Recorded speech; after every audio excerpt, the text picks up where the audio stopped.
Installation of electric honeycomb shades. Unpack.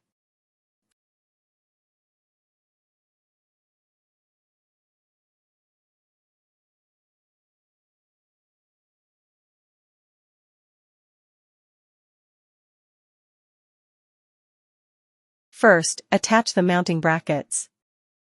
Be careful to avoid the cord winder, motor, and battery. Measure the distance from both ends to the mounting bracket and record it. Remove the mounting brackets and secure them to the window frame.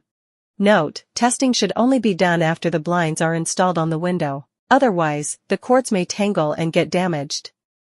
The distance from the wall is consistent with the previous measurement, and the depth should be 5 centimeters. Drill holes and secure the mounting brackets. Repeat the same operation on the other side. If wall-mounted, the installation height should be 10 centimeters from the top edge of the window frame. Make sure the mounting brackets are aligned along the same line. Align the groove of the honeycomb blind's top rail with the mounting brackets, then push it inward and upward. Slowly release your hand to lock it in place. If you need to remove the honeycomb blind, press inward on the blind. Push it downward from the inside. Then pull it out. Installation complete.